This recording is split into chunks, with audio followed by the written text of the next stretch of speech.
নমস্কাৰ বন্ধু বান্ধৱীসকল, জ্ঞান বিকাশ ইউটিউব চেনেলৰ নতুন এটি ভিডিঅ'লৈ আপোনালোক সকলোকে স্বাগতম জনাইছো। আমি যিহেতু এই ভিডিঅ'বোৰৰ জৰিয়তে আগন্তুক নেট বা স্লেট পৰীক্ষাৰ প্ৰস্তুতি চলাই আহিছো আৰু আজিও তাৰেই লগত সংগতি ৰাখি আমাৰ চিলেবাছৰ এটা অতি গুৰুত্বপূৰ্ণ বিষয় অৰ্থাৎ ভাষাৰ বিষয়ে আমাক যিহেতু নেট আৰু স্লেট দুয়োটা পৰীক্ষাতে লাগে আৰু আপোনালোকেও কৈ আছিলে যে ভাষাৰ ওপৰত কিছু প্ৰশ্ন উত্তৰ পৰীক্ষাৰ আগতে আপোনালোকক দিলে আপোনালোকৰ অলপ হ'লেও সুবিধা হ'ব আৰু সেই উদ্দেশ্য আগত ৰাখিয়ে আজি ভাবিলো ভাষাৰ লগত জড়িত ভালেখিনি কুৱেশ্যনে মোৰ তাত আছে আৰু সেইখিনি মই এটা দীঘলীয়া ভিডিঅ' আকাৰে আপোনালোকৰ মাজলৈ আজি লৈ আনিছো আৰু আশা কৰো আপোনালোকে ধৈৰ্য সহকাৰে এই ভিডিঅ'টো চাব আৰু তাৰ পৰা বহুখিনি তথ্য লাভ কৰিবলৈ সক্ষম হ'ব আৰু তেনেহলে পলম নকৰাকৈ আজিৰ আমি ভাষাৰ বিষয়েনো কি প্ৰশ্ন উত্তৰ আনিছো সেইখিনি আমি আলোচনা কৰো ভিডিঅ'টোৰ মাজলৈ যোৱাৰ আগতে কিছু কথা আপোনালোকক কওঁ যেহেতু আমাৰ আগন্তুক সময়ছোৱাত শিক্ষক নিযুক্তিৰ প্ৰক্ৰিয়া আৰম্ভ হ'ব যেনেদৰে আমাৰ আসাম টেটত আমাৰ বিএডটো লাগে বিএড ডিগ্ৰীটো থাকিলেহে আমি সেই পৰীক্ষাটোত বহিব পাৰো ডিগ্ৰীটো নহলে আমি পৰীক্ষাটোতে মানে বহিবই নোৱাৰো ঠিক একেদৰে কলেজৰ যি শিক্ষক নিযুক্তিৰ প্ৰক্ৰিয়া আছে তাতেও আমি নেট বা স্লেটৰ যিকোনো এটা আমাক লাগিবই অৰ্থাৎ তাতে যিটো আমাৰ এটা এক্সাম হোৱাৰ কথা কৈ আছে কিন্তু আমাক নটিফিকেশন এতিয়ালৈকে একো ওলোৱা নাই কিন্তু তাতে আমাক নেট বা স্লেট যিকোনো এটা আমাৰ পৰীক্ষাত উত্তীৰ্ণ হোৱাটো বাধ্যতামূলক হ'ব আৰু এনেও আমাক কলেজৰ চাকৰিৰ আমাক এপ্লাই কৰাৰ কাৰণে নেট স্লেট লগতে পিএইচডি ডিগ্ৰীটো আমাক লাগেয়ে সেয়ে আপোনালোকে মনতে বান্ধি লওক যে নেট পৰীক্ষাটো এইবাৰ যেনেকে হ'লেও উত্তীৰ্ণ হ'বই লাগিব আৰু তেতিয়াহে আমি আমাৰ যিটো সপোন দেখিছো সেইটো সপোনৰ পূৰণৰ দিশে আৰু এখোজ আগুৱাই যাবলৈ সক্ষম হ'ম আৰু এইবিলাক কথা মনতে অলপ ভাবি থাকিব পঢ়াৰ লগতে তেতিয়াহে আমাৰ মনত কি হ'ব উৎসাহ আহিব ভাগৰ লাগিলেও আৰু অলপ পঢ়াৰ কাৰণে মনত ইচ্ছা যাব যে যি নহওক আমাৰ যিটো সপোন আছে সেইটো আমি এই পৰীক্ষাটো উত্তীৰ্ণ হৈ সপোনটো পূৰণৰ দিশে আগবাঢ়ি যাব পাৰিম সেয়ে ভাবিছো যিহেতু পৰীক্ষালৈ বেছি দিন নাই এইকেইদিন আৰু বেছি ভয় খাব নালাগে ষ্ট্ৰেছ ল'লে আৰু পঢ়াখিনি পাহৰিহে যাব সেয়ে এইকেইদিন একেবাৰে ৰিলেক্স মাইণ্ডত যিখিনি পঢ়িছে সেইখিনিকে অলপ ৰিভিজন কৰি থাকক আৰু আপোনালোকেও কৈছিল যে ভাষাৰ বিষয়ে কিছু প্ৰশ্ন উত্তৰ আপোনালোকক লাগে মোৰ তাত যিখিনি আছিলে মই ভাবিছো আজি এটা দীঘলীয়া ভিডিঅ'ৰ জৰিয়তে আপোনালোকক গোটেইখিনি তথ্য মই একেলগে দিয়াৰ চেষ্টা কৰিছো আৰু ভাবিছো যিসকলৰ কাৰণে এই পৰীক্ষাটো গুৰুত্বপূৰ্ণ তেওঁলোকে ভিডিঅ'টো দীঘলীয়া হ'লেও নিশ্চয় চাব আৰু সেই উদ্দেশ্য আগত ৰাখিয়ে আপোনালোকৰ কাৰণে এই ভিডিঅ'টো মই প্ৰস্তুত কৰি আনিছো তেনেহলে এতিয়া আমি ভিডিঅ'টোত প্ৰথম প্ৰশ্নটো কি আছে সেইটোলৈ চকু ফুৰাও প্ৰথমতে কি আছে চাব যে ভাষা কি হৈছে ভাষা মানুহৰ স্বাভাৱিক প্ৰবৃত্তি হয় নে নহয় তেনেকে সুধিছে আৰু ইয়াতে শুদ্ধ উত্তৰটো কি হ'ব ৰ'ব ৰেড কালাৰেদি দিলে বেছি ভাল লাগিব ৰেড দি দিওঁ কি আছে যে উত্তৰত কি দিছে ভাষা মানুহৰ স্বাভাৱিক প্ৰবৃত্তি নহয় ই এক আয়ত্ত কৰা কাৰ্য লগতে আছে সংস্কৃত কোন ধাতুৰ পৰা ভাষা শব্দটো সিদ্ধ কৰা হৈছে ইয়াৰ অৰ্থ কি আৰু সংস্কৃত কোনটো ধাতুৰ পৰা আহিছে ভাষ ধাতুৰ পৰা আহিছে যাৰ অৰ্থ হৈছে ব্যক্তিবাণী এইবিলাক একেবাৰে সাধাৰণ কথা আৰু লগতে আছে অসমীয়া ভাষাত লেখা প্ৰথম অসমীয়া ব্যাকৰণখনৰ নাম কি আৰু সেইখন হৈছে হেমচন্দ্ৰ বৰুৱাৰ অসমীয়া ভাষাৰ ব্যাকৰণ চনটো মনত ৰাখিব 1959 লগতে আছে অসমীয়া ভাষাৰ উচ্চাৰণ সম্পৰ্কীয় গ্ৰন্থ এখনৰ নাম আৰু প্ৰকাশৰ চন লিখা আৰু সেইখন হৈছে 2002 চনত প্ৰকাশিত অসমীয়া ভাষাৰ উচ্চাৰণ আৰু ইয়াতে আমাৰ উত্তৰটোৱে অকল দিয়া আছে তাৰ লগতে আপোনালোকে এইবিলাক প্ৰশ্ন কি মই কৈছিলোৱে যে কেতিয়াবা ক স্তম্ভৰ লগত খ স্তম্ভ মিলাব দিব পাৰে লগতে প্ৰকাশৰ চন অনুসৰি দিব পাৰে তাৰ উপৰি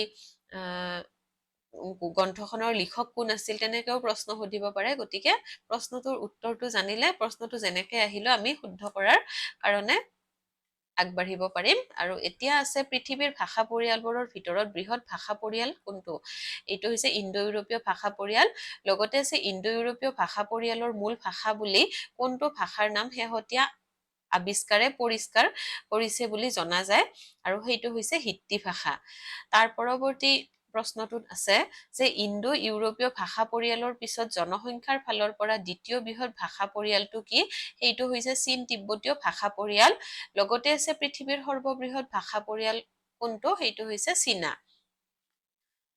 এতিয়া তাৰ পৰৱৰ্তী প্ৰশ্নটো আমি চাম যে পৃথিৱীৰ সৰ্ববৃহৎ ভাষাগোষ্ঠী কোনটো? এইটো হৈছে ইণ্ডো ইউৰোপীয়। লগতে আছে প্ৰথম প্ৰকাশিত অসমীয়া অভিধান কোনখন? আৰু সেইখন হৈছে a grammar of Assamese and English 1867 চনত অসমীয়া ইংৰাজী অভিধান। লগতে আছে প্ৰত্ন অসমীয়া ভাষা ৰূপতাত্ত্বিক অধ্যয়ন গ্ৰন্থখনৰ ৰচক কোন? তেওঁ হৈছে উপেন্দ্ৰনাথ গোস্বামী। আৰু তাৰ পৰৱৰ্তী প্ৰশ্নটো আছে মুখেৰে উচ্চাৰণ কৰা ধ্বনিৰ সহায়ত মানুহৰ মনৰ ভাৱ প্ৰকাশ কৰা আহিলাই হৈছে ভাষা। এনেদৰে ভাষাৰ সংজ্ঞা কোনে দিছিল? তেওঁ হৈছে পতঞ্জলি। তাৰ পৰৱৰ্তী কুৱেশ্যনটোত আছে ভাষাৰ সংজ্ঞা এৰিষ্টটলে কেনেদৰে দিছে? এৰিষ্টটলে কৈছে কি ভাষাই মনৰ অভিজ্ঞতাক প্ৰতিনিধিত্ব কৰে। লগতে আছে ভাষাৰ প্ৰাণ কি? ভাষাৰ প্ৰাণ হৈছে ধ্বনি। তাৰ পৰৱৰ্তী প্ৰশ্নটো আছে অসমীয়া জাতীয় অভিধানৰ সম্পাদক কোন আছিল? তেওঁ হৈছে দেৱব্ৰত শৰ্মা। আৰু লগতে আছে চীন তিব্বতীয় ভাষা পৰিয়ালৰ প্ৰধান শাখা কেইটা আৰু কি কি? এইবিলাক কথা আমি ডিগ্ৰীত থাকোতে পঢ়িছিলো। এখন পেপাৰ আছিল, আপোনালোকৰ হয়তো মনত পৰিবই ভাষাৰ ওপৰত। আৰু ইয়াৰে হৈছে চীন তিব্বতীয় ভাষা পৰিয়ালৰ প্ৰধান শাখা দুটা, চামচীনী আৰু তিব্বত বৰ্মীয়। লগতে আছে পৃথিৱীৰ প্ৰায় 26টা ভাষা পৰিয়ালৰ ভিতৰত প্ৰথম ভাষা চৰ্চাৰ সূত্ৰপাত কোনটো ভাষা পৰিয়ালৰ ভাষাক কেন্দ্ৰ কৰি হয়? সেইটো হৈছে ইণ্ডো ইউৰোপীয় ভাষা পৰিয়াল। লগতে আছে ইণ্ডো ইউৰোপীয় ভাষা পৰিয়ালটোক দুটা ভাগত বিভক্ত কৰিছিল 1870 চনত ভাষা পণ্ডিত এস্কলিয়ে। আৰু সেই ভাগ দুটা কি কি আছিল? সেই দুটা আছিল কেন্টুম আৰু সতম। তাৰ পৰৱৰ্তী প্ৰশ্নটোত আছে আৰ্য ভাষাৰ পৰা নিৰ্গত হোৱা ভাষা কোনবোৰ? উত্তৰ হৈছে সংস্কৃত আৰু সংস্কৃতৰ পৰা উদ্ভৱ হোৱা ভাষাসমূহ। এতিয়া নেক্সট কুৱেশ্যনত কি আছে চাম। আৰ্য ভাষাৰ প্ৰাচীনতম সাহিত্যিক নিদৰ্শন কি? সেইটো হৈছে বৈদিক সাহিত্য। লগতে আছে প্ৰাচীন ভাষা বুলিলে কোন দুটা ভাষাক বুজা যায়? এইটো হৈছে বৈদিক আৰু সংস্কৃত। আমি জানোৱেই হয়নে এইটো? যিজনে ভাষা কি বস্তু আৰু ই কেনেকৈ ৰূপ ললে নাজানে তেওঁ নিজকে শিক্ষিত বুলি কোৱা উচিত নহয় বুলি মই ভাবো। এনেদৰে কোনজন পণ্ডিতে কৈছিল? এইবিলাক কিন্তু কুৱেশ্যনত দি দিয়ে ভাষাৰ সংজ্ঞাবিলাকত, সেইটো অলপ চাব। মেক্স মুলাৰে কৈছিল। লগতে আছে ইণ্ডো ইউৰোপীয় ভাষা পৰিয়ালৰ প্ৰধান শাখাসমূহৰ নাম লিখা। আমাক তো নাম লিখিব নিদিয়ে, তথাপিও আমি জানি থোৱাটো ভাল। প্ৰধান শাখা কেইটা হৈছে 10টা। কেতিয়াবা এইকেইটাৰ পৰা দুটা তিনিটা তুলি দি কোনটো ভাষা পৰিয়ালৰ অন্তৰ্গত তেনেকে দিব পাৰে কুৱেশ্যনটো। তেতিয়া আমি কি লিখিম? ইণ্ডো ইউৰোপীয় ভাষা পৰিয়াল। এইকেইটা আৰু মই পঢ়ি নাথাকো, স্ক্ৰীনতো আপোনালোকে দেখিবলৈ পাইছেয়ে। আৰু তাৰ পৰৱৰ্তী কুৱেশ্যনটোত কি আছে চাব যে ইণ্ডো ইউৰোপীয় প্ৰধান শাখা কেইটা বৰ্তমান লুপ্ত হোৱা শাখা কোন দুটা? এই দুটাৰ পৰা লুপ্ত দুটা শাখা হৈছে, সেই দুটা হৈছে হিট্ৰাইট আৰু তুষাৰীয়। আৰু লগতে আছে ইণ্ডো ইউৰোপীয় ভাষা পৰিয়ালৰ অন্যতম শাখা ইণ্ডো ইউৰানীয় দুটা উপশাখাত বিভক্ত। এই উপশাখা দুটা কি কি? সেইটো হৈছে ইৰানীয় আৰু লগতে আৰ্য। তাৰ পৰৱৰ্তী কুৱেশ্যনটোত কি আছে চাম যে অসমীয়া ভাষা ইণ্ডো ইউৰোপীয় ভাষা গোষ্ঠীৰ ইণ্ডো ইউৰোনীয় শাখাৰ কোনটো উপশাখাৰ অন্তৰ্গত? সেইটো হৈছে ইণ্ডো ইউৰোনীয় শাখাৰ আৰ্য উপশাখাৰ অন্তৰ্গত। লগতে আছে অষ্ট্ৰিক ভাষা পৰিয়ালৰ প্ৰধান শাখা কেই ভাগত বিভক্ত আৰু কি কি? সেইটো হৈছে দুই ভাগত বিভক্ত। এটা হৈছে অষ্ট্ৰ এছিয়াটিক আৰু এটা হৈছে অষ্ট্ৰনেছীয়। লগতে আছে অষ্ট্ৰিক ভাষা পৰিয়ালৰ অন্তৰ্গত মনখেমৰ শাখাৰে সম্পৰ্কিত মেঘালয়ৰ ভাষাবিধ কি কি? আৰু সেইটো হৈছে খাচী, কিন্তু খাচীসকলে মংগোলীয় গোষ্ঠীৰহে লোক। আমি খাচীসকলক কোন গোষ্ঠীৰ লোক বুলি জানো? মংগোলীয়। লগতে আছে অষ্ট্ৰ এছিয়াটিকক কেই ভাগত ভগাব পাৰি আৰু কি কি? ইয়াৰে ভাগ দুটাও হৈছে দুই ভাগত, মলখেমৰ আৰু দ্বিতীয়টো হৈছে কলমুণ্ডা। ভাষাৰ অলপ নামবিলাক বেলেগ বেলেগ হয়নে? গতিকে এইখিনি কষ্ট কৰি হলেও মনত ৰাখিবই লাগিব। তাৰপিছত আছে টাইকোনটো চীন তিব্বতীয় ভাষা পৰিয়ালৰ শাখাৰ এটা প্ৰধান প্ৰশাখা। সেইটো হৈছে চামচীনীয় শাখাৰ। লগতে আছে টাই প্ৰশাখাৰ অন্তৰ্গত অসমীয়া প্ৰভাৱিত ভাষা দুটা কি কি? সেইটো হৈছে আহোম আৰু খামতি। লগতে আছে তিব্বত বৰ্মীয় শাখাৰ প্ৰধান উপশাখা কেইটা আৰু কি কি? সেইকেইটা হৈছে তিনিটা, তিব্বত, হিমালয়, উত্তৰ অসম শাখা আৰু অসম বৰ্মা শাখা বা অসম বৰ্মী বুলি কয়। তাৰ পৰৱৰ্তী প্ৰশ্নটো আছে তিব্বত হিমালয় প্ৰশাখাটো কেই ভাগত বিভক্ত? সেইটো হৈছে দুই ভাগত বিভক্ত, হিমালয় আৰু ভটৈ। আৰু তাৰ পিছত আছে ভোটচীনীয় বৰ্গৰ উপবৰ্গ কেইটা, সেইটো হৈছে তিনিটা, চীনীয়, খাই বা টাই আৰু ভোটবৰ্মী। লগতে আছে তিব্বতী ভাষা কোনটো শাখাৰ অন্তৰ্গত, সেইটো হৈছে ভোটীয় শাখাৰ অন্তৰ্গত। তাৰ পৰৱৰ্তী কুৱেশ্যনত আছে তিব্বত-বৰ্মীয় হিমালয় শাখাৰ অন্তৰ্গত ভাষা কোনবোৰ, সেইবোৰ হৈছে লেপচা, নেৱাৰী, লিম্বু, কনৌৰী, গুৰুং, ৰুই, শিমল, পাহাৰী, জংগলী, তমাং আদি।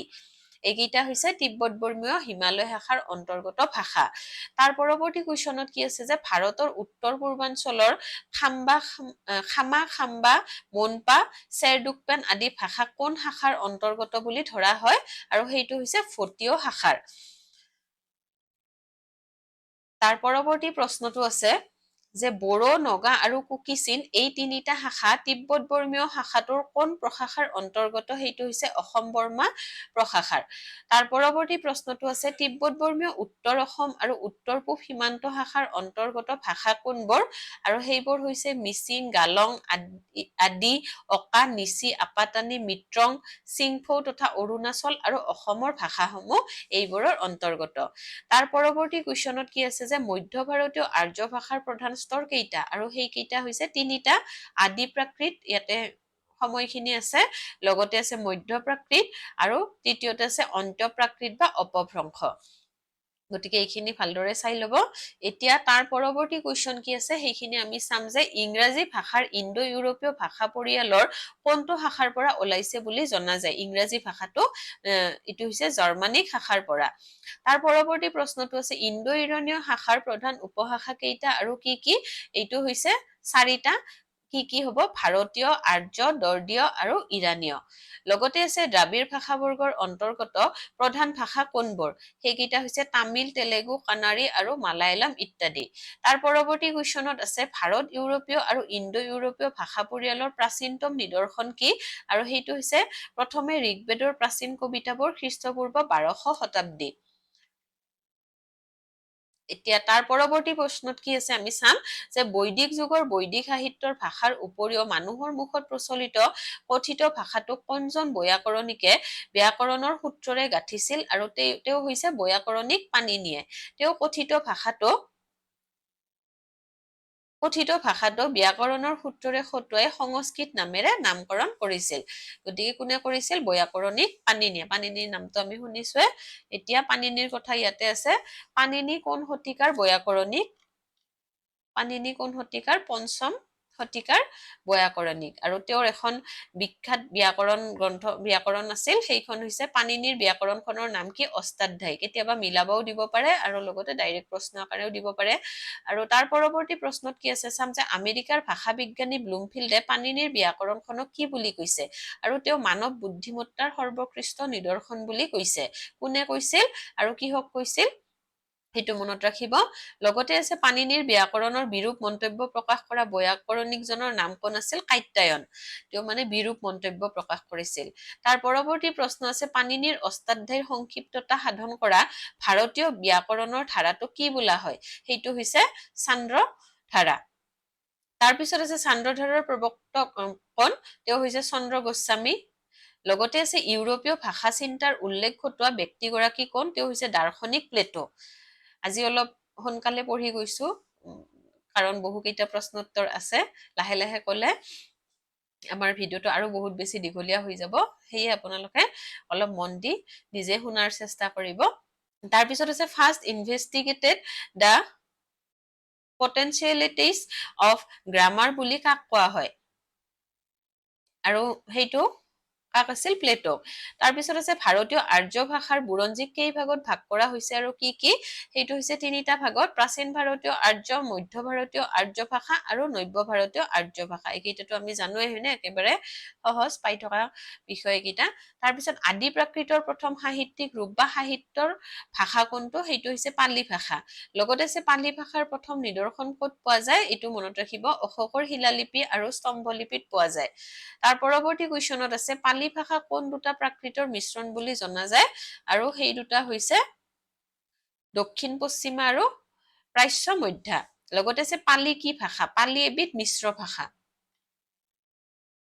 তাৰ পিছত আছে পালি ভাষাক অন্য কি নামেৰে জনা যায় বৌদ্ধ প্ৰাকৃত বুলিও জনা যায় পালি ভাষাতে বৌদ্ধ শাস্ত্ৰৰ মূল্যৱান বচনসমূহ সংকলিত হৈছিল কেতিয়াবা এনেকেও প্ৰশ্ন দিব পাৰে বৌদ্ধ শাস্ত্ৰৰ মূল্যৱান বচনসমূহ কি ভাষাত সংকলিত হৈছিল তেতিয়া আমি পালি ভাষা বুলি লিখিম তাৰ পিছত আছে মধ্য ভাৰতীয় আৰ্য ভাষাৰ অপভ্ৰংশ স্তৰটোক কেইটা ভাগত ভগাব পাৰি আৰু কি এইটো হৈছে দুটা ভাগত প্ৰাচীন অপভ্ৰংশ বা আৰু অৱহতত বা অৰ্বাচীন অপভ্ৰংশ বুলিও কয় অৱহতত বা অৰ্বাচীন অপভ্ৰংশৰ পৰাই আনুমানিক দশম একাদশ শতিকাত কিছুমান আধুনিক ভাৰতীয় ভাষাৰ বিকাশ হৈছিল আৰু সেই ভাষাসমূহ কি সেইকেইটা হৈছে কি বঙালী অসমীয়া বঙলা উৰিয়া হিন্দী পাঞ্জাবী মাৰাঠী আৰু এইকেইটা হৈছে কিহৰ পৰা উদ্ভৱ হৈছিল যে অৱহতত বা অৰ্বাচীন অপভ্ৰংশৰ পৰাই আনুমানিক কিমান শতিকাত দশম একাদশ শতিকাত কিছুমান আধুনিক ভাৰতীয় ভাষাৰ এইকেইটা হৈছে আধুনিক ভাৰতীয় ভাষা কেইটা এটা দুটা তিনিটা চাৰিটা পাঁচটা ছয়টা এইকেইটা মনত ৰাখিব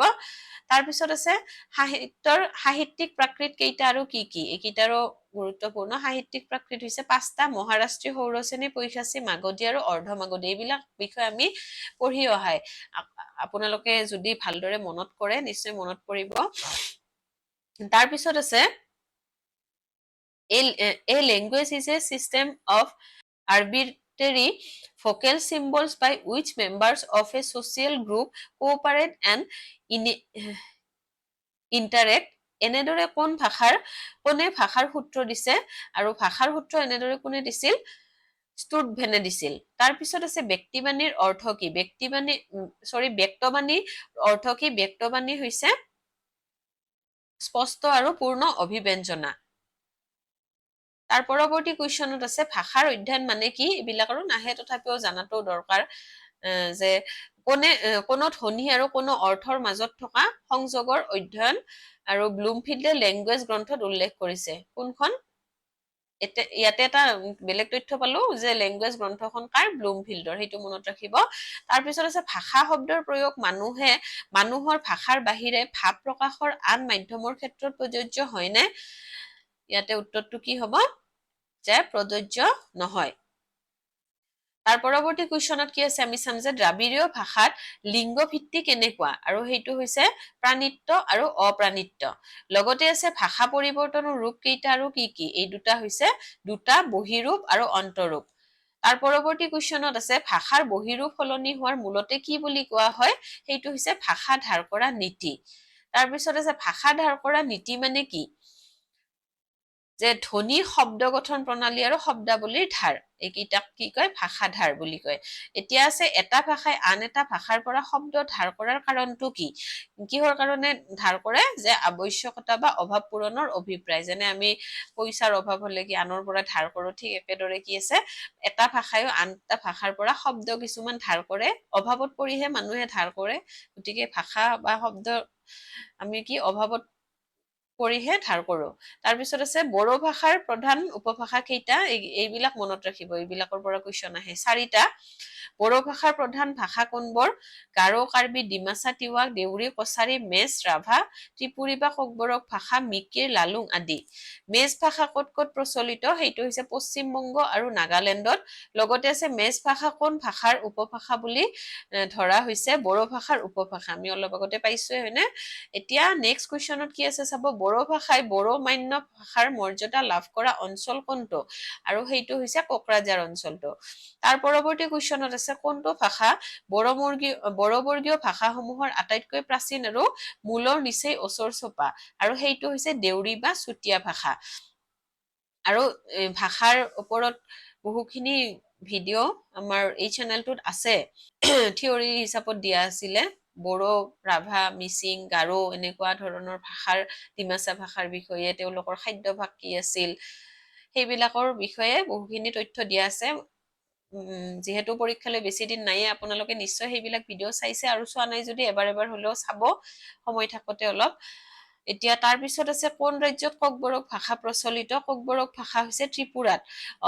অৱশ্যে অসমৰ কাছাৰ জিলাতো এই ভাষা ভাষী কিছু সংখ্যক থকা দেখা যায় তাৰ পৰৱৰ্তী কুৱেশ্যনত কি আছে আমি এতিয়া সেইটো চাম যে বড়ো ভাষাৰ বিশিষ্ট স্বৰধ্বনি কেইটা সেইকেইটা হৈছে 6টা বড়ো ভাষাৰ বিশিষ্ট ব্যঞ্জন ধ্বনিৰ সংখ্যা কিমানটা সেইটো হৈছে 14টা এইবিলাকৰ পৰা কিন্তু কুৱেশ্যন আহে বড়ো ভাষাৰ বিশিষ্ট স্বৰধ্বনি কেইটা কেতিয়াবা উক্তিযুক্ত এনেকুৱা দিব পাৰে শুদ্ধ হয় নে নহয় তাৰপিছত আছে এইটো কি বিশিষ্ট স্বৰধ্বনি আছে 6টা এইবিলাক কিন্তু মই যি ভিডিঅ'ৰ কথা ক'লো আগতে দিয়া তাত উল্লেখ কৰা আছেয়ে যোনে যোনে চাইছে তেওঁলোকে হয়তো ধৰিব পাৰিছে এতিয়া বড়ো ভাষাৰ বিশিষ্ট ব্যঞ্জন ধ্বনিৰ সংখ্যা কিমানটা 14টা লগতে আছে বড়ো ভাষাত কিমানটা সুৰৰ প্ৰয়োগ দেখা যায় 4টা বড়ো ভাষাত উচ্চ আৰু নিম্ন সুৰৰ প্ৰাবল্য বেছিকে দেখা যায় কুৱেশ্যন পেপাৰতো প্ৰিভিয়াছ ইয়াৰৰ এনেকুৱা ধৰণৰ কুৱেশ্যন আহিছিল যে মিলাব দিছিলে কং স্তম্ভৰ লগত খ স্তম্ভ সুৰৰ কথা থাকে ধ্বনিৰ কথা থাকে গতিকে তেনেকুৱা ধৰণেও প্ৰশ্নবিলাক দিব পাৰে সেইখিনি ভালদৰে চাব তাৰপিছত কাৰ্বি ভাষাৰ প্ৰধান উপভাষা কেইটা বুলি গিয়াৰচন চাহাবে উল্লেখ কৰিছে তেওঁ 3টা বুলি কৈছে ভৈয়ামৰ ৰুই ৰাংখং আৰু আমৰি লগতে কৈছে প্ৰথমে কাৰ্বি ভাষাক কোন শাখাৰ অন্তৰ্গতি বুলি ভবা হৈছিল সেইটো হৈছে কুকি-চিন শাখাৰ এতিয়া নেক্সট কুৱেশ্যনত আছে কেতিয়াৰ পৰা কাৰ্বি ভাষাক বড়ো ভাষাৰ ভিতৰুৱা কৰা হৈছে এইটো হৈছে 1961 চনত লোকগণনাত তাৰ পৰৱৰ্তী কুৱেশ্যনত আছে উত্তৰ পূৰ্বাঞ্চলৰ জনজাতীয় তিব্বত বৰ্মীয় ভাষাসমূহৰ একমাত্ৰ নিজস্ব লিপি থকা ভাষা কোনটো এইটো হৈছে মেইতেই বা মণিপুৰী ভাষা মনত ৰাখিব লগতে আছে মেইতেই বা মণিপুৰীত লিখা এখন পুথিৰ নাম উল্লেখ কৰা সেইটো হৈছে অহান বা মিটুই ময়েক মপি অলপ নামটো বেলেগ মেইতেই বা মণিপুৰী আৰু লুচাই বা মিজো তিব্বত বৰ্মীয় অসম বৰ্মা শাখাৰ কোন শাখাৰ অন্তৰ্গত এইটো হৈছে কুকি-চিন শাখাৰ অন্তৰ্গত লগতে আছে গাৰো ভাষাৰ কোন অঞ্চলত প্ৰচলিত গাৰো ভাষা আমাৰ মেঘালয়ৰ গাৰো পাহাৰ অসম মেঘালয়ৰ সীমামূৰীয়া অঞ্চলত প্ৰচলিত এতিয়া আছে গাৰোসকলে তেওঁলোকৰ ভাষাটো কি বোলে আছিক কুছিক আছিক মানে কি পাহাৰ আৰু কুচিক মানে কি মাত বা ভাষা অৰ্থাৎ পাহাৰৰ ভাষা বুলি ক'ব পৰা যায় আৰু তাৰ পৰৱৰ্তী কুৱেশ্যনত কি আছে আমি চাম যে চীন তিব্বতীয় ভাষা পৰিয়ালৰ কোনটো শাখাৰ ভাষাসমূহ একাক্ষৰী আৰু অযোগাত্মক ভাষা সেইটো হৈছে চামচীনীয় বা থাইচীন শাখাৰ ভাষাসমূহ লগতে আছে খামতি ভাষাৰ লিপি কি খামতি ভাষাৰ লিপি হৈছে টাই লিপি তাৰপিছত আছে ডিমাচা ভাষা ক'ত ক'ত প্ৰচলিত ডিমাচা ভাষা হৈছে উত্তৰ কাছাৰ কাৰ্বি আংলং নাগালেণ্ড নগাঁও আৰু মণিপুৰৰ সীমামূৰীয়া অঞ্চলত ডিমাচা ভাষা প্ৰচলিত তাৰ পৰৱৰ্তী কুৱেশ্যনত আছে মিচিং ভাষাৰ উন্নতিৰ হকে কাম কৰা লিংগুইষ্টিক ছচাইটিৰ নাম কি ইয়াক কি বুলি জনা যায় সেইটো হৈছে মিচিং আগম কবাং 1995 ইয়াত মিচিং সাহিত্য সভা বুলিও জনা যায় তাৰ পৰৱৰ্তী কুৱেশ্যনত আছে 1995 চনত গঠিত মিচিং আগম কৌবাঙৰ প্ৰথমবাৰৰ বাবে কোনে সভাপতিত্ব কৰে তেওঁ আছিল তাবু ৰাম তাইডে তাৰ পৰৱৰ্তী কুৱেশ্যন আছে মিচিং ভাষাত মহাপ্ৰাণধ্বনিৰ উপস্থিতি দেখা যায় নে এইবিলাক কুৱেশ্যন আহে যে মিচিং ভাষাত মহাপ্ৰাণধ্বনিৰ উপস্থিতি দেখা নাযায় মহাপ্ৰাণধ্বনিৰ উপস্থিতি সম্পূৰ্ণভাৱে মিচিং ভাষাত নাই উক্তি যুক্তিটো দিব পাৰে লগতে মিলাবও দিব পাৰে বা কেতিয়াবা ডাইৰেক্ট কুৱেশ্যনো দিব পাৰে তাৰপিছত আছে মিচিং সকলৰ বিশিষ্ট স্বৰধ্বনি কিমানটা মইতো কৈছোৱে বড়ো ভাষাত লগতে মিচিং যিখিনি আমাৰ ভাষা আছে তাৰ বিষয়ে আমি ধ্বনিৰ সংখ্যাটো জানিব লাগিব ইয়াতেও হৈছে 14টা আৰু এনেকুৱা ধৰণৰ বিষয়বিলাকত আপোনালোকে মই আগতেও কৈছিলো তালিকা আকাৰে ললে সহায় হয় এতিয়া যিহেতু পৰীক্ষালৈ নাইয়ে সময় তথাপিও আপোনালোকে লিখি যদি ল'ব পাৰে অলপ হলেও পৰীক্ষাত কৰোতে মনত থাকিব কাৰণ বহুকেইটা ভাষাৰ বিষয়ে যেতিয়া একেলগে পঢ়ো আমাৰ কি হয় 14টাই আছিল নে 12টাই আছিল অলপ হলেও খেলি মেলি লাগে সংখ্যাকেইটা চাৰ পিছত সেয়ে লিখা থাকিলে অলপ ভালদৰে মনত থাকি যায় আৰু বস্তুটো সেইকাৰণে মই কৈছো এতিয়া চাব মিচিং সকলৰ বিশিষ্ট ব্যঞ্জন ধ্বনি কিমানটা চাম স্বৰধ্বনি আমি চালো এতিয়া ব্যঞ্জন ধ্বনি কিমানটা স্বৰধ্বনিতকে এটা বেছি সেনেকে মনত ৰাখিব লগতে যে বিশেষকৈ অসমৰ কোন কোন অঞ্চলত তিৱা ভাষী লোক পোৱা যায় সেইটো হৈছে নগাঁও আৰু মৰিগাঁও জিলাত তাৰপিছত এতিয়া মিচিঙৰ বিষয়ে আমি পঢ়িলো এতিয়া হাজং কি মূলীয় ভাষা পঢ়িম হাজং হৈছে সংস্কৃত মূলীয় ভাষা তাৰ পৰৱৰ্তী কুৱেশ্যনটো আছে ৰাজবংশী সম্প্ৰদায়ৰ মাজত প্ৰচলিত ৰাজবংশী ব্ৰেকেটত দেখি আছে ভাষাৰ উদ্ভৱকাল কেতিয়া বুলি ঠাৱৰ কৰা হৈছে সেইটো হৈছে প্ৰত্ন অসমীয়া ৰূপৰ সৃষ্টিৰ সমকালীন বুলি ঠাৱৰ কৰা হৈছে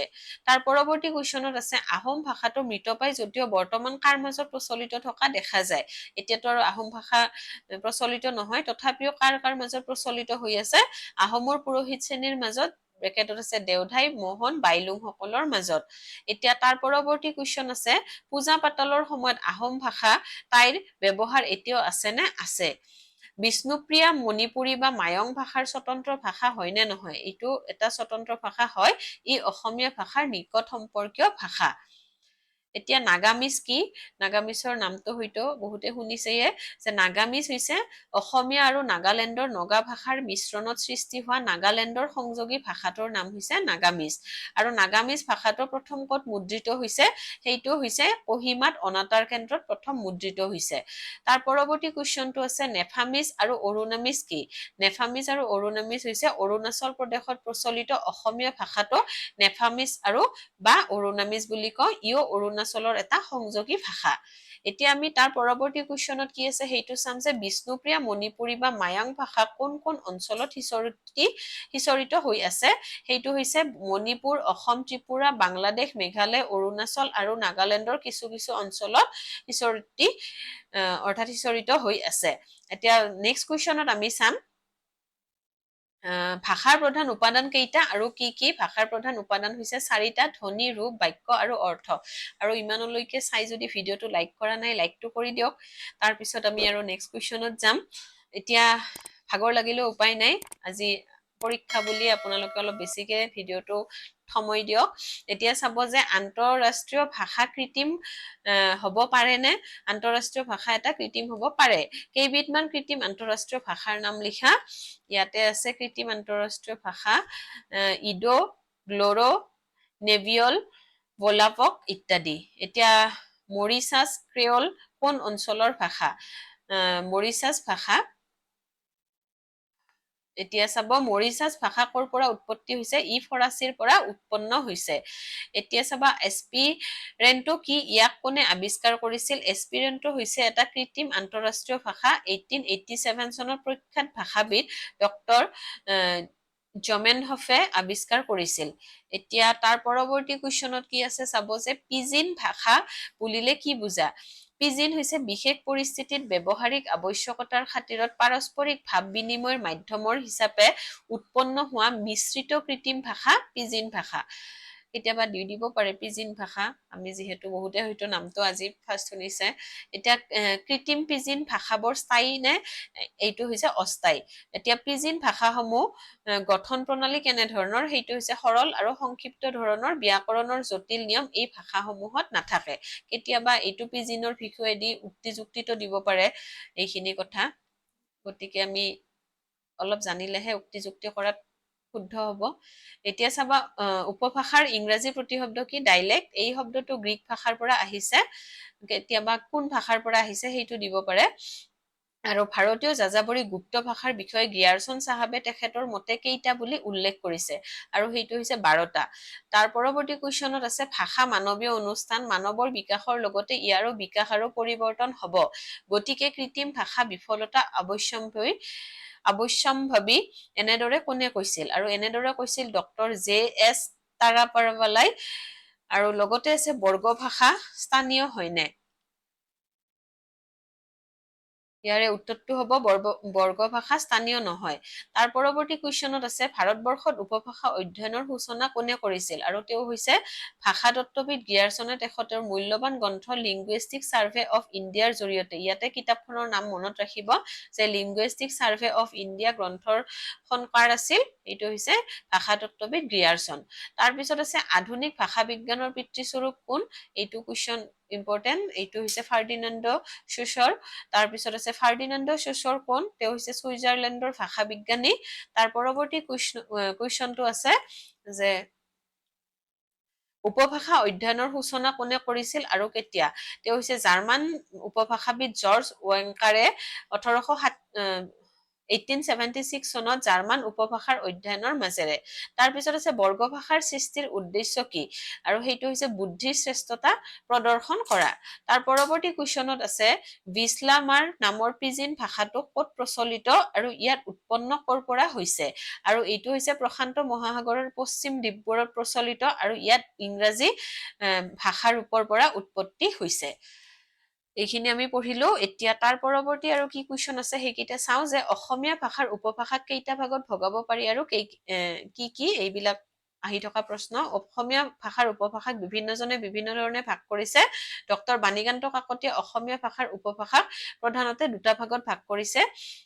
বাণীকান্ত কাকতি কেইটা ভাগত ভাগ কৰিছিল সেইটো মনত ৰাখিব দুটা ভাগত তেওঁ পূব অসমৰ ভাষা আৰু পশ্চিম অসমৰ ভাষা লগতে আছে ভাষাবিদ কোনে তাৰমানে কিমানটা ভাষাত ভাগ কৰিছিল উপভাষা তেনেকে মনত ৰাখিব যে আকৌ কোনে কৰিছিল গোলকচন্দ্ৰ গোস্বামী অসমীয়া ভাষাৰ উপভাষা তিনিটা ভাগত বাণীকান্ত কাকতিয়ে দুটা লগতে গোলকচন্দ্ৰ গোস্বামীয়ে তিনিটা ভাগত উজনিৰ অসমৰ ভাষা নামনি অসমৰ ভাষা আৰু মধ্য অসমৰ ভাষা এইখিনি মনত ৰাখিব এতিয়া নামনি অসমৰ উপভাষা কিমানটা আৰু কি কি সেইটো হৈছে দুটা কামৰূপী আৰু গোৱালপৰীয়া এই দুটা হৈছে নামনি অসমৰ উপভাষা এতিয়া আমি তাৰ পৰৱৰ্তী কুৱেশ্যন চাম কি আছে যে কামৰূপী উপভাষাৰ স্থানীয় উপভাষিক ৰূপ কেইটা আৰু সেই কেইটা হৈছে মূলতঃ দুটা উত্তৰ কামৰূপী আৰু দক্ষিণ কামৰূপী আৰু তাৰ পৰৱৰ্তী কুৱেশ্যনত আছে উত্তৰ কামৰূপী ভাষাৰ উপভাষিক ৰূপবোৰ কোন কোন অঞ্চলত পৰে আৰু সেই কেইটা হৈছে নলবাৰী হাজো শুৱালকুছি বৰপেটা সৰ্থেবাৰী পাটিদৰঙীয়া আৰু উপভাষিক আদি উপভাষিক ৰূপবোৰ এইখিনি আমি পঢ়িলো এতিয়া তাৰ পৰৱৰ্তী কি আছে আমাক দক্ষিণ কামৰূপী ভাষা কোন কোন অঞ্চলত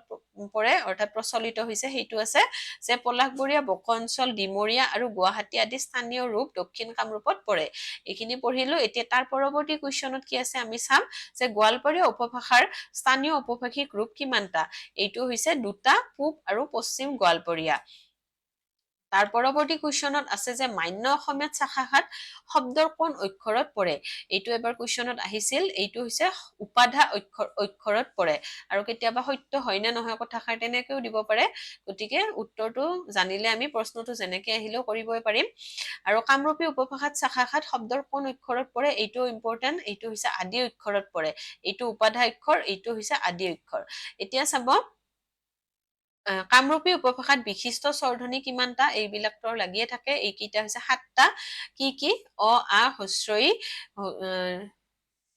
তাৰপিছত উ এ ঐ আৰু ঔ এইকেইটা হৈছে কামৰূপী উপভাষাৰ বিশিষ্ট স্বৰধ্বনি তাৰপিছত আছে কামৰূপী উপভাষাত কোনটো বিশিষ্ট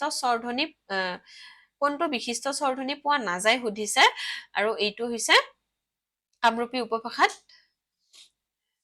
মান্য অসমীয়াৰ বিশিষ্ট স্বৰধ্বনি পোৱা নাযায় এতিয়া আছে মান্য অসমীয়া ভাষাত বিশিষ্ট স্বৰধ্বনি কেইটা এইকেইটা হৈছে 8টা কি আছে এইখিনি আৰু পঢ়ি নাথাকো স্ক্ৰীনতো দেখাই পাইছে আপোনালোকে এতিয়া নেক্সট আছে চাব অসমীয়া মান্য ভাষা কোনটো অঞ্চলৰ উপভাষাৰ ওপৰত ভিত্তি কৰি গঢ়ি উঠা সেইটো হৈছে উজনি অসমৰ উপভাষাৰ ওপৰত তাৰ পৰৱৰ্তী কুৱেশ্যনত আছে যে নগাঁও মৰিগাঁও শোণিতপুৰ অঞ্চলৰ ভাষা কোনটো উপভাষাৰ বুলি ধৰা হয় আৰু সেইটো হৈছে মধ্য অসমৰ উপভাষা এতিয়া নেক্সট কুৱেশ্যনত কি আছে আমি চাম যে বৈয়াকৰণিক ভৰ্তৃহৰিৰ ব্যাকৰণখনৰ নাম কি আৰু সেইটো হৈছে বাক্য পদীয় এতিয়া তাৰ পৰৱৰ্তী কুৱেশ্যনত আছে ভাৰতীয় ব্যাকৰণৰ তিনিজন শ্ৰেষ্ঠ মনীষী বা মুনিত্ৰয় বুলি কাক কাক কোৱা হয় তেওঁলোক হৈছে পাণিনি পতঞ্জলি আৰু 3 নম্বৰ গৰাকী হৈছে কাত্যায়ন আৰু তাৰ পৰৱৰ্তী কুৱেশ্যনত কি আছে আমি চাম যে মান্য আৰু কামৰূপী উপভাষাত কেইটা ব্যঞ্জন ধ্বনি আছে সেইকেইটা হৈছে 21টা লগতে আছে কিহৰ বাবে কামৰূপী উপভাষাত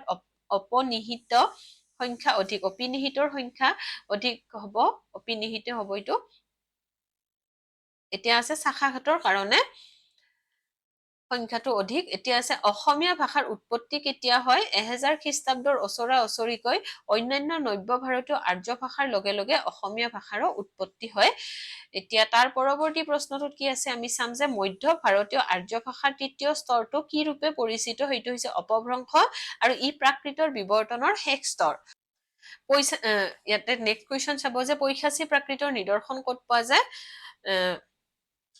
বদ্ধকহা বা বৃহৎ কথাত পোৱা যায় পৈশাচী প্ৰাকৃতৰ নিদৰ্শন আৰু গাথা সপ্তশতী কাৰ ৰচনা এইবিলাক আমি আগতে পঢ়ি অহা বিষয় গাথা সপ্তশতী ৰজাহালৰ তাৰপিছত আছে সেতুবন্ধকাৰ ৰচনা প্ৰবৰচেনৰ তাৰপিছত আছে কোনটো উপভাষাত মহাপ্ৰাণ ধ্বনিৰ প্ৰৱণতা অধিক সেইটো হৈছে কামৰূপী উপভাষাত এইবিলাক ইম্পৰ্টেণ্ট অলপ চাব ভালদৰে তাৰপিছত আছে উপভাষা সৃষ্টিৰ প্ৰধান কাৰণসমূহ কি কি সেইটো হৈছে ভৌগোলিক ৰাজনৈতিক সামাজিক ঐতিহাসিক আৰু সাংস্কৃতিক এনেধৰণৰ প্ৰশ্ন উক্তিযুক্তিতে দিব পাৰে ডাইৰেক্ট এনেকে নিদিয়ে তাৰপিছত আছে আধুনিক ভাৰতীয় ভাষাৰ হিন্দীৰ আঞ্চলিক ৰূপ কেইটা সেইকেইটা হৈছে 3টা আৰবী ভোজপুৰী আৰু খৰিবলী তাৰপিছত আছে প্ৰাকৃতৰ আদি স্তৰৰ প্ৰথম সাহিত্যিক নিদৰ্শন কি এইটো হৈছে পালি লগতে আছে পালি ভাষাৰ বৈশিষ্ট্যসমূহ কেইভাগত ভগাব পাৰি সেইটো হৈছে 3 ভাগত ধ্বনিগত শব্দগত আৰু ধাতুগত তাৰ পৰৱৰ্তী প্ৰশ্নটো আছে ত্ৰিপিটক কি ত্ৰিপিটক হৈছে সুক্ত পিটক, বিনয় পিটক আৰু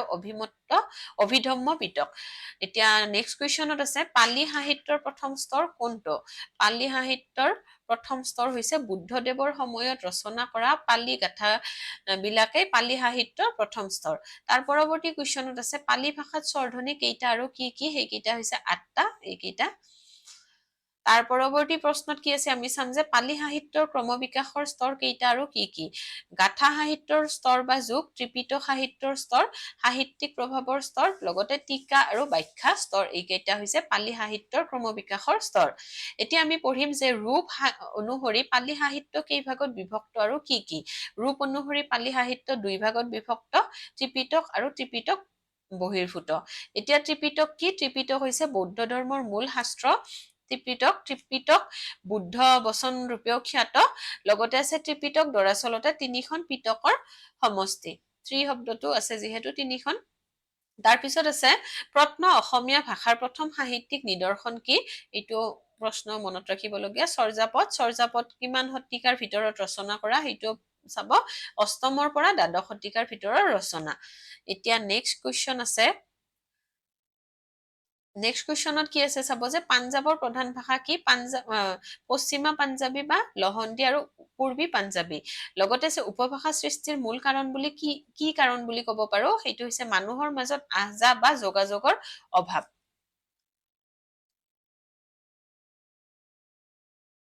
তাৰ পৰৱৰ্তী কুৱেশ্যন কেইটা আমি চাম এতিয়া যে সকলো উপভাষাৰ সমান মূল্য আছে নে? বৈজ্ঞানিক দৃষ্টিৰে চালে আছে। তাৰপিছত ভাষা জন্মগত বস্তু নে? এইটো নহয়, এইবিলাক সহজ কথা। ভাষাটো কি আমি আয়ত্তহে কৰো, জন্মতেতো আৰু লৈ নাহো। তাৰপিছত আছে গুপ্ত ভাষা কৃত্ৰিম ভাষা বুলি ক'ব পাৰি নে? পাৰি। তাৰ পৰৱৰ্তী কুৱেশ্যনত আছে অসমীয়া ভাষাৰ বিশিষ্ট গুপ্ত ভাষা আছে নে? আছে। যেনে মঙলদৈ, মহকুমাৰ ব্যাসপাৰা গাঁৱৰ ব্যাস ওজাসকলৰ মাজত প্ৰচলিত আচৰিত ধৰণৰ থাৰ গুপ্ত ভাষা।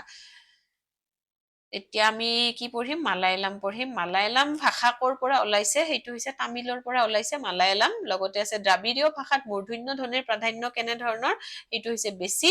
লগতে আছে পূৰ্বী হিন্দীৰ উপভাষা কেইটা? সেইকেইটা হৈছে 3টা, অৱধী, বঘেলী আৰু ছত্তীশগড়ী। তাৰ পৰৱৰ্তী কুৱেশ্যন আছে খৰিবুলিৰ সাহিত্যিক ৰূপ কেইটা? 2টা, সেইটো হৈছে উৰ্দু আৰু হিন্দী। আৰু আপোনালোকে ভাবিব পাৰে যে এইবিলাক প্ৰশ্ন আৰু পৰীক্ষাত ক'ত আহিব, আৰু মই বাছি আনা নাই কিয়? যিহেতু ভাষাৰ বিষয়ে আমি ভালেখিনি কথা পঢ়িব লাগে, সেয়ে ভাবিছো সৰু ডাঙৰ যিখিনি কুৱেশ্যনে নাছে ইয়াতে সন্নিৱিষ্ট হৈ নাথাকক কিয়, সেইখিনি আপোনালোকে জানি থোৱাটো দৰকাৰী। কেতিয়াবা আমি নভবা বিষয়টোও পৰীক্ষাত দি দিব পাৰে।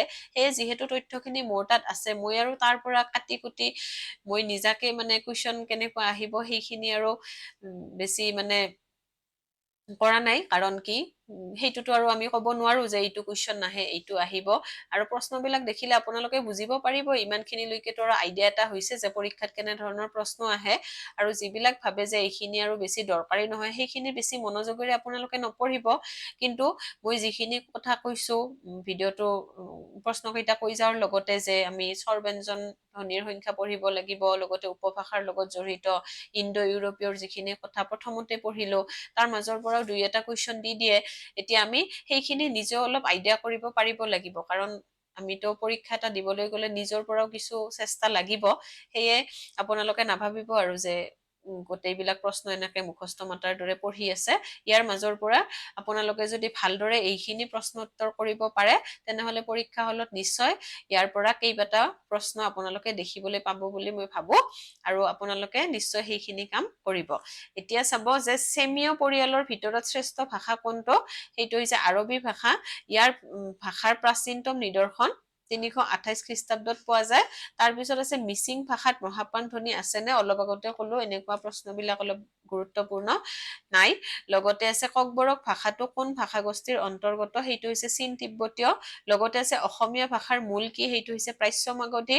এতিয়া আছে অৰুণাচল প্ৰদেশত প্ৰচলিত টাইমূলীয়া ভাষাটো কি? সেইটো হৈছে খামতি।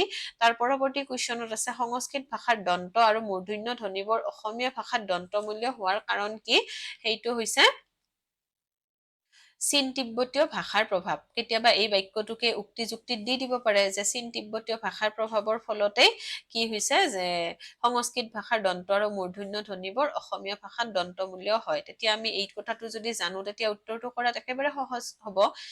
গতিকে প্ৰশ্নবিলাক অলপ তেনেকে ধৰণেও নিজাকে চাব যিহেতু আছেই ইয়াত দিয়া কথাখিনি এতিয়া চাব যে খাচী ভাষাৰ মূল উৎস কি সেইটো হৈছে অষ্ট্ৰিক লগতে আছে ভাষা বিজ্ঞানৰ অন্যতম তত্ত্ব ৰূপান্তৰ উৎপাদন তত্ত্বৰ উন্মোচক কোন আছিল সেইটো হৈছে আব্ৰাহাম নয়ম চমস্কি এইটো এটা ইম্পৰ্টেণ্ট কুৱেশ্যন লগতে আছে ভাষা বিজ্ঞানৰ প্ৰধান অংগসমূহ কি কি ধ্বনি বিজ্ঞান বিশিষ্ট ধ্বনি বিজ্ঞান ৰূপগ্ৰাম বিজ্ঞান বাক্য বিন্যাস বিজ্ঞান আৰু অৰ্থ বিজ্ঞান লগতে আমি পঢ়িম যে ফাৰ্ডিনাণ্ড চুচৰে ভাষাৰ অধ্যয়নক কেইভাগত ভাগ কৰিছে তেওঁ দুই ভাগত ভাগ কৰিছে সেইটো হৈছে এককালিক আৰু কালক্ৰমিক ভাষা বিজ্ঞানৰ প্ৰধানকৈ কেইভাগত ভাগ কৰিব পাৰে সেইটো হৈছে দুই ভাগত বৰ্ণনাত্মক আৰু ঐতিহাসিক লগতে আছে ফাৰ্ডিনাণ্ড চুচৰে এককালিক অধ্যয়নেৰে ভাষা অৱস্থানক কেইভাগত ভগাইছে আৰু কি কি সেইটো হৈছে দুই ভাগত লাগ আৰু পাৰল এতিয়া লাগ আৰু পাৰলনো কি সেইটো ইয়াতে আছে সেইটো আমি চাম যে লাগ হৈছে ভাষা এটাৰ সামাজিক ৰূপ ই ব্যাকৰণৰ অধীন লগতে পাৰল হৈছে ভাষা এটাৰ ব্যৱহাৰিক ৰূপ ই ব্যাকৰণৰ নিয়ম মানি নচলে বৰঞ্চ ব্যক্তিৰ ইচ্ছাৰ ওপৰত নিৰ্ভৰশীল এইবিলাক উক্তি যুক্তিৰ ক্ষেত্ৰত অহা এইখিনি মনত ৰাখিব এতিয়া চাব বৰ্ণনাত্মক ভাষা বিজ্ঞানক কোনো ভাষা বিজ্ঞানে কি নাম দিব খোজে এতিয়া গঠনমূলক ভাষা বিজ্ঞান বুলিও কোনো বৰ্ণনাত্মক ভাষা বিজ্ঞানক বহুতো বিজ্ঞানীয়ে ক'ব খোজে বৰ্ণনাত্মক ভাষা বিজ্ঞান বুলিলে কি বুজা এতিয়া আমি কিনো বুজো বৰ্ণনাত্মক ভাষা বিজ্ঞান বুলিলে এইখিনি পঢ়িলে গম পাম যে কোনো এটা ভাষাৰ কোনো এক বিশেষ সময়ৰ কথিত ৰূপৰ বৈজ্ঞানিক আলোচনাই হৈছে বৰ্ণনাত্মক ভাষা বিজ্ঞান যে কোনো এটা ভাষাৰ কোনো এটা নিৰ্দিষ্ট সময়ৰ কি কৰে কথিত ৰূপৰ যি বৈজ্ঞানিক আলোচনা হয় সেইখিনিকে আমি বৰ্ণনাত্মক ভাষা বিজ্ঞান বুলি কওঁ লগতে এই আলোচনা এককালীন বা সমকালীন ই বৰ্ণনামূলক ভাষা বিজ্ঞানৰ এটা বিশিষ্ট শাখা গতিকে এইটো আমি বুজি পালো যে বৰ্ণনাত্মক ভাষা বিজ্ঞান বুলিলে কি বুজো এতিয়া চাব যে গঠনমূলক ভাষা বিজ্ঞানৰ উদ্দেশ্য কি গঠনমূলক ভাষা বিজ্ঞানৰ উদ্দেশ্য হৈছে কি কোনো এটা ভাষাৰ গঠন প্ৰণালীটো দেখুৱাই শব্দটোৰ পৰাই আমি জানিব পাৰো ইয়াক বৰ্ণনাত্মক ভাষা বিজ্ঞানৰ আধুনিকতম ৰূপ হিচাপে ভাষা বিজ্ঞানীসকলে ক'ব খোজে অলপ আগতে যে পঢ়িলো বৰ্ণনাত্মক ভাষা বিজ্ঞানৰ আধুনিক ৰূপ আমাক গঠনমূলক ভাষা বিজ্ঞানক কয় এতিয়া ভাষাৰ আংশিক আলোচনা থকা এৰিষ্টটলৰ কাব্য গ্ৰন্থখনৰ নাম কি পয়েটিক্স কেতিয়াবা মিলাব দিব পাৰে এইখনো আহি থকা এটা প্ৰশ্ন এৰিষ্টটলৰ কাব্য গ্ৰন্থ কি পয়েটিক্স ভাষা বিজ্ঞান বুলিলে কি বুজা যে ভাষাৰ বিজ্ঞানসন্মত আলোচনা য'ত হয় সেইটোৱে হৈছে ভাষা বিজ্ঞান হয়নে এইবিলাক আমি পঢ়িছো আগতে এতিয়া ভাষাৰ বৰ্গীকৰণ কেইটা আৰু কি কি এইটো হৈছে দুটা আকৃতিমূলক ঐতিহাসিক বৰ্গীকৰণ তাৰ পৰৱৰ্তী কুৱেশ্যনত কি আছে চাম যে ভাষা অধ্যয়নৰ প্ৰধান স্তৰ কেইটাৰ নাম লিখা সেইকেইটা হৈছে ধ্বনিতত্ত্ব ৰূপতত্ত্ব বাক্যতত্ত্ব আৰু অৰ্থতত্ত্ব এই চাৰিটা ভাষা অধ্যয়নৰ প্ৰধান স্তৰ তাৰপিছত আছে ভাষা বিজ্ঞানৰ অভিধানটো প্ৰচলন কেতিয়াৰ পৰা হৈছে বুলি ক'ব পাৰি সেইটো হৈছে ঊনবিংশ শতিকাৰ শেষাৰ্ধৰ পৰা তাৰ পৰৱৰ্তী কুৱেশ্যনত কি আছে চাম যে ভাষা বিজ্ঞানৰ ইংৰাজী প্ৰতিশব্দ কি এইটো হৈছে লিংগুইষ্টিক এতিয়া লিংগুইষ্টিক শব্দটোৰ মূল কি এই শব্দটো কোনে প্ৰথমে ব্যৱহাৰ কৰিছিল আৰু এইটো হৈছে লেটিন শব্দ এইবিলাক আহে কেতিয়াবা শব্দবিলাক কোনটো শব্দৰ পৰা আহিছে মূল শব্দটো কি সেইটো হৈছে লিংগুইষ্টিকটো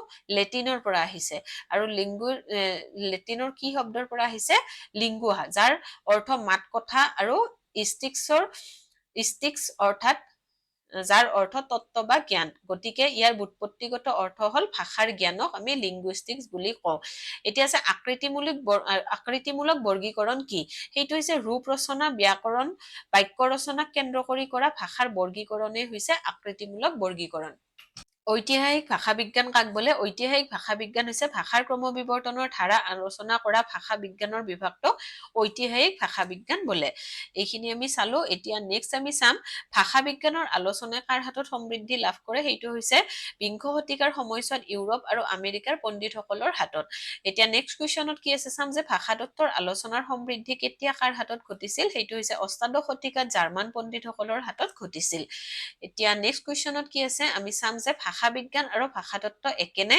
গতিকে ইয়াতে চাম আমি কি আছে যে প্ৰকৃতি বা ব্যুৎপত্তিগত অৰ্থৰ ফালৰ পৰা একে হলেও প্ৰণালী আৰু বিষয়বস্তুৰ ফালৰ পৰা দুয়োৰে পাৰ্থক্য আছে আকৌ ভাষা তত্ত্বৰ আলোচনা সীমিত হোৱাৰ বিপৰীতে ভাষা বিজ্ঞানৰ পৰিসৰ অতি বিস্তৃত এইবিলাক উক্তি যুক্তিত দিব পাৰে গতিকে চাব অলপ ভালদৰে একেবাৰে সহজে পঢ়িলে বুজিয়ে পাব যে ভাষাৰ আলোচনাক এক প্ৰকাৰ বিজ্ঞান বুলি কোৱাৰ মূলতে থকা বিশেষ গুণ কেইটা আৰু কি কি সেইকেইটা হৈছে তিনিটা অতিশয় সুস্পষ্টতা প্ৰণালীবদ্ধতা আৰু বস্তু ধৰ্মিতা এইখিনি আমি পালো এতিয়া বাক্যতত্ত্ব কি বাক্যতত্ত্ব হৈছে কোনো এটা ভাষাৰ শব্দ শৃংখলাবদ্ধৰ মাজেৰে ভাষাৰ অৰ্থব আৰু সৰ্ববৃহৎ গোট অৰ্থাৎ বাক্য নিৰ্মাণ কৰা প্ৰক্ৰিয়াই হৈছে বাক্যতত্ত্ব এতিয়া বাক্যতত্ত্বৰ ইংৰাজী প্ৰতিশব্দ কি সেইটো হৈছে সিনট্যাক্স এতিয়া সিনট্যাক্স শব্দটো কৰ পৰা আহিছে গ্ৰীক ভাষাৰ যেনে লিংগুইষ্টিকটোৰ মূল কি আছিল লেটিনৰ পৰা সিনট্যাক্সৰ মূলটো হৈছে গ্ৰীক ভাষাৰ পৰা আহিছে এতিয়া চাব ফাৰ্ডিনাণ্ডো চচৰৰ ভাষা বিজ্ঞানৰ ক্ষেত্ৰত নতুন দিগন্তৰ সূচনা কৰা কিতাপখনৰ নাম কি এইটো হৈছে কোৰ্স দি লিংগুইষ্টিক জেনাৰেল 1916 এতিয়া ধ্বনি বিজ্ঞান কি ইয়াৰ শাখা কেইটা আৰু কি কি ধ্বনি বিজ্ঞান হৈছে পৃথিৱীৰ বিভিন্ন ভাষাত উচ্চাৰিত ধ্বনিসমূহৰ সামগ্ৰিকভাৱে সাধাৰণ বিশ্লেষণ কৰাই হ'ল